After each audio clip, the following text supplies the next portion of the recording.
Imagine for a second that life is a video game. Usually, if you make a mistake, you just respawn. But in the environment we are exploring today, there are no respawns. This is you. You are 200 feet underwater, floating in total darkness. You are breathing compressed air that is slowly turning toxic, making you feel drunk. You have exactly 10 minutes of life left in the tank on your back. You are lost, you are terrified, and you are completely alone. So how did you end up in this nightmare? And why is your brain convincing you that you are totally fine when you are actually seconds away from suffocation? Today, we aren't just listing tragedies. We are dissecting the exact moment human psychology fails. We are going to look at how nitrogen narcosis turns brilliant engineers and commercial pilots into confused children, and how a simple cloud of dust can become a death sentence. These people were experts on land, but down here, they were just prey. If you have even a mild fear of small spaces, you have been warned, because this gets dark. Bright Saturday morning, March 15th, 2003. David Shaw, a 34-year-old diver with over 200 open water dives under your belt.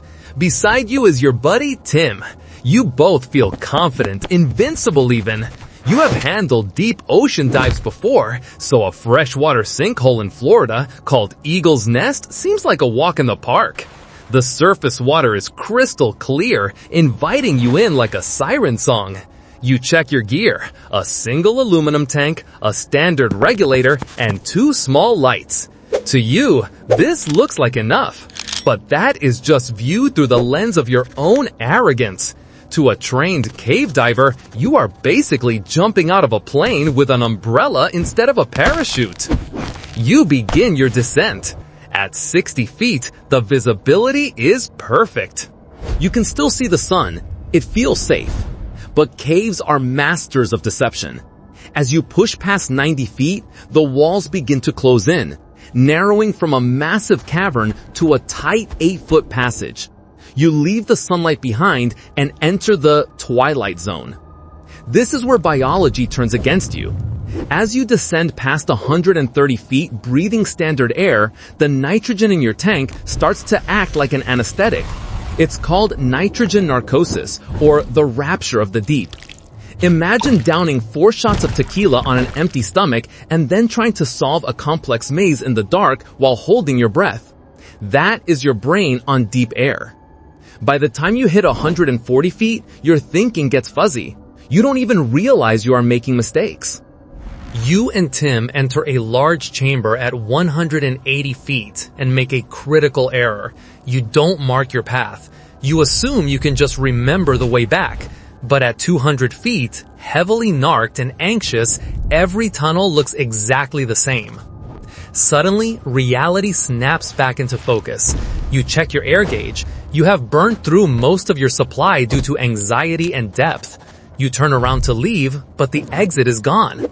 You try one passage, dead end. You try another, deeper. Now, panic sets in.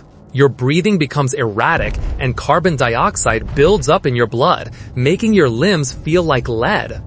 At 260 feet deep, the physics of gas consumption is brutal. Tim's tank runs dry first. In a desperate, drunken haze, you try to share air, but you have never practiced this emergency procedure at this crushing depth. It's chaotic. It's terrifying. And then, silence. 5 days later, recovery divers found the bodies at 280 feet. The most heartbreaking part? You were only 50 feet away from a permanent safety line that would have led you straight to the exit. You just didn't know it was there. You might be thinking, well, David and Tim are just recreational divers. I'm smart. I calculate risks. I would never make those mistakes. But here is the terrifying truth. Caves love to kill smart people. In fact, they prefer it. Fast forward to November 3rd, 1989. This time, you are Robert Chen, a brilliant 31-year-old structural engineer. Your entire life is built on logic, math, and problem solving. You have arrived at Kilsby Sinkhole in Australia, a site that looks deceptively simple, a perfect cylinder of limestone dropping 200 feet into the earth. To your engineer's brain, this isn't a death trap, it's a diagram. You have studied the maps. You have calculated your air consumption rates down to the decimal. You have planned a conservative dive profile. You believe you are in control. You descend into the crystal clear water. It feels sterile, almost like a swimming pool. You enter the North Passage, following a mental map that looks perfect on paper. But underwater, left and right become abstract concepts when you are floating in 3D space. At 18 minutes in, the passage doesn't connect where it should. You are lost. Logic dictates you should turn around, but your ego dictates that you can solve this puzzle. So, you push forward. And then, Murphy's Law strikes. Your primary light bulb burns out. No problem, you think? You have a backup. You switch it on, but it's a tiny pen light, barely strong enough to illuminate your own hands. Suddenly, your engineering degree is worthless. You are swimming in near total darkness, frantically feeling the limestone walls like a blind man trying to find the familiar texture. Your heart rate spikes, causing you to burn through your remaining air twice as fast. You eventually drift into a dead-end chamber, your tank empty, your mind racing with calculations that no longer matter. When they found your body, you were in a dead end, just 30 feet away from the exit. You were smart enough to build a skyscraper, but you couldn't find the door that was right in front of you. But maybe you aren't an engineer. Maybe you are James Morton, a commercial airline pilot with nerves of steel and over 300 log dives. It is October 2018 at Blue Springs State Park. At the entrance of the cave, there is a sign. It depicts the Grim Reaper standing over the corpse of a diver. It reads, "Stop. Prevent your death." Most people see a warning. You see a challenge. You fly jets through storms. A hole in the ground doesn't scare you. You swim past the Reaper and squeeze into a narrow restriction. The tunnel tightens around you like a snake. You push forward, barely scraping your shoulders through, until you realize the passage gets even tighter. You try to back up. You can't. Your tank catches on the ceiling. You are stuck. For the first time in your life, your pilot training fails you. Panic takes the controls. You thrash, you kick, and you hyperventilate, burning through your air supply in minutes. You eventually manage to rip yourself free, but by then, you are disoriented and running on fumes. You die alone in the dark, just 50 feet from the guideline that would have saved you. Both of these men died because they believed their intelligence on the surface gave them power underground. But the cave doesn't care about your resume. And just when you think you have learned to respect the dark, you realize that darkness isn't the only thing waiting for you down here. Sometimes, the cave doesn't just hide the exit. It erases it right in front of your eyes. If intelligence can save you, surely experience can, right? You might tell yourself, I'm a professional. I teach this stuff. I know the environment.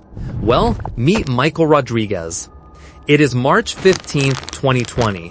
You are Michael, a 29-year-old dive instructor. You have spent 3 years teaching others how to survive underwater.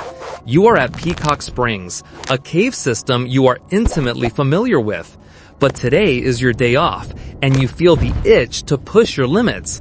You decide to venture just a little bit further than usual, pushing past the natural light zone where you normally stop. You are 250 feet from the entrance. The dive is going smoothly. You feel controlled. You feel safe. But the cave has a weapon you haven't accounted for: the floor itself. In the ocean, if you kick up some sand, it settles in seconds.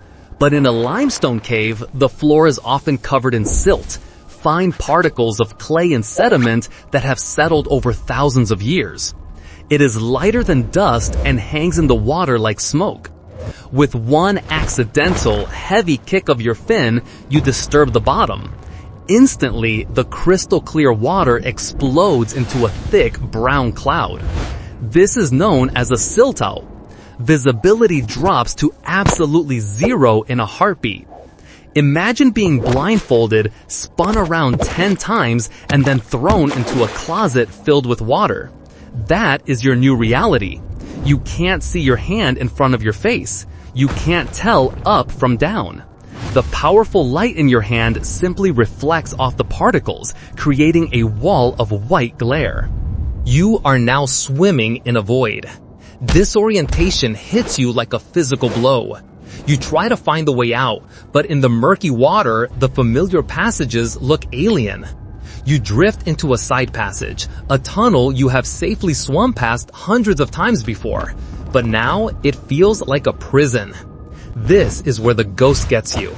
The panic rises in your chest. Your heart hammers against your ribs. Even though your tank still has 800 psi, enough air to sit, wait, and think, your brain convinces you that you are suffocating. Logic abandons you entirely.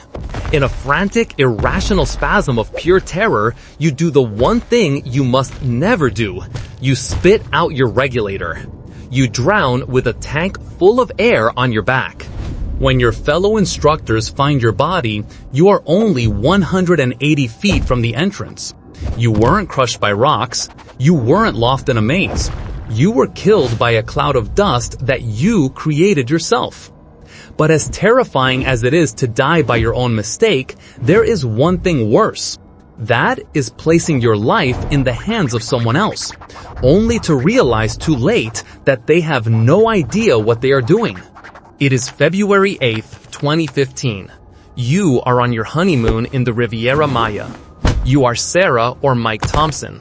You aren't reckless explorers. You are just tourists looking for a beautiful memory. You hire a local guide named Carlos, a man who claims to have 15 years of experience. You trust him with your life because, well, he's the professional, right? You descend into the cenote. It is breathtaking, a cathedral of stalactites bathed in crystal clear water. But Carlos is making a fatal mistake that you don't know enough to spot. Instead of running a continuous safety line, the golden rule of cave diving, he is just dropping weighted markers at junctions. He is navigating by memory. But nature doesn't care about memory. Recent rains have raised the water level by 8 feet, completely changing the look of the tunnel. The familiar landmarks Carlos is looking for are gone. Deep inside the system, the reality hits. Carlos stops. He looks around. He is lost. The man you paid to keep you safe has just led you into a maze he can't solve. The group splits up in the confusion. Now it is just you and your spouse, floating in the dark, watching your pressure gauges drop towards zero. Sarah runs out of air first. Mike tries to share his regulator, but in the panic of a flooded cave, sharing air isn't like it is in the swimming pool training videos. It is violent. It is desperate. You consume the last breaths of air together, terrified and abandoned. Carlos, the guide, eventually found his way out. But recovery teams found your bodies the next day. Sarah was in a dead-end chamber. Mike was in a parallel passage just 100 feet away. The most gut-wrenching part? If Carlos had just laid a single piece of string, you would have been led to safety in less than 10 minutes. Instead, you died within swimming distance of the exit, betrayed by the very person who was supposed to save you. So, what is the lesson here? Is it to never go diving? No, it is something much simpler. It is called the rule of thirds. In the unforgiving math of cave diving, you use 1/3 of your air to enter. You use 1/3 to exit. And you keep the final third strictly for emergencies, like when your buddy's regulator fails and they are clawing at your mask in a panic. Every single death we discussed today was preventable. The guidelines, the gas management, the training, they aren't just suggestions. They are the only thing standing between you and a watery grave. The sign at the entrance of Blue Springs doesn't say be careful. It says prevent your death. So the next time you see a dark hole in the ground that looks like an adventure, remember the faces of the people who thought they were the exception. Respect the cave or it will keep you. Stay safe.